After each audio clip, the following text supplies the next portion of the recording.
Le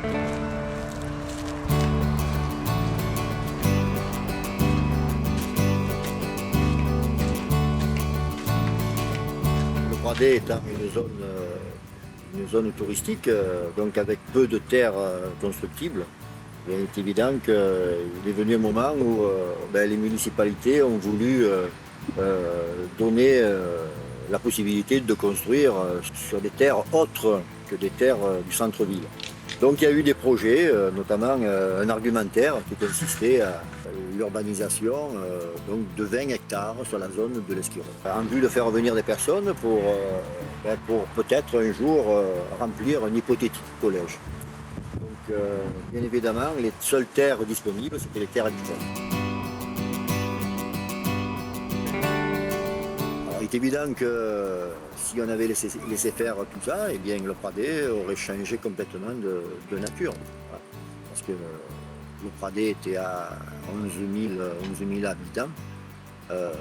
Sur l'argumentaire, il était prévu 10 000 logements. Donc, vous voyez de suite la quantité de personnes supplémentaires qui seraient venues. Ayant eu vent de ce projet, nous avons monté une petite association qui s'appelle la CEP, la sauvegarde de l'environnement de l'Esquirol du Pradais.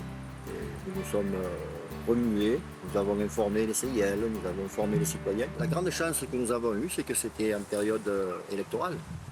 Et donc, nous avons fait ce qu'il fallait et nous avons pesé sur les élections. Et donc, la municipalité a changé. Je ne voudrais pas être à la place d'un élu, je ne voudrais pas être à la place d'un maire. Mais je pense qu'il y a un moment où, quand la ville est pleine, eh bien, il faut dire stop, il faut savoir dire stop. D'autant plus que nous, chez nous, il n'y a plus de travail. C'est quand même ça. On a un fort taux de chômage.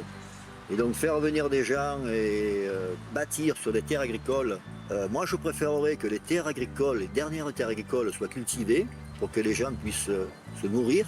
Beaucoup de gens recherchent des produits locaux, des produits frais, des produits sans intermédiaire, des produits bio. Et quand on a la chance encore, comme sur le Pradais et d'autres communes littorales, d'avoir quelques terres agricoles, je trouve que le rôle d'un élu, c'est de garder ces terres pour les générations futures. On n'a pas le droit de bâtir toutes les terres. Il faut penser à l'avenir. Et l'avenir, ce n'est pas le béton, ce n'est pas le logement. L'avenir, c'est l'alimentation. Très modestement, je crois que on a pu ouvrir les yeux aux politiques. Et je crois que maintenant, ce sera heureusement très difficile pour eux de faire en marche arrière. Je pense.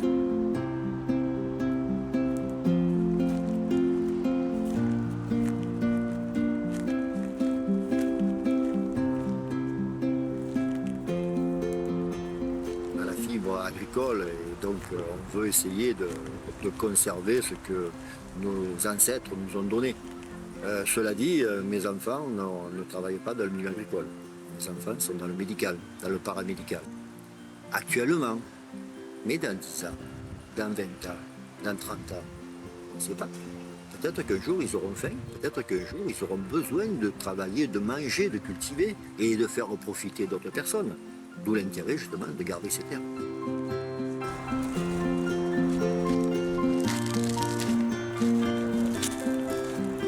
Fut une époque, il y avait de moins en moins d'étudiants, de moins en moins de gens qui étaient intéressés par cette filière. C'était une sorte de retour à la terre d'une certaine manière avec des trentenaires, voire des jeunes quarantenaires qui changeaient de vie et qui revenaient sur la terre de leurs ancêtres pour la cultiver. La terre agricole, c'est l'outil de travail de l'agriculteur, c'est l'outil de travail du paysan. S'il n'y a plus de terre agricole, eh bien évidemment, il y a des gros soucis d'installation. Il y a des gens qui sont intéressés pour retourner donc, sur la terre ou pour découvrir, parce que parfois c'est un autre métier, mais pour pratiquer une autre forme d'agriculture, c'est-à-dire pas une agriculture qu'on a connue dans les années 80 où on produisait beaucoup et on ne se chargeait pas de la vente. C'était un marché qui s'occupait de la commercialisation. Les gens qui veulent s'installer à l'heure actuelle vont travailler plutôt sur des petites entreprises, petites exploitations, et ils vont maîtriser leur commercialisation. C'est-à-dire que c'est ce qu'on appelle les circuits courts, les ventes directes. Ce qui est très intéressant, c'est que le public est intéressé, ce sont les gens qui sont demandeurs, et comme il y a la demande, eh bien, l'offre a tendance à suivre. Alors, cela dit, ce sont des petites niches, hein, je répète, hein, c'est pas ça qui va redynamiser l'agriculture.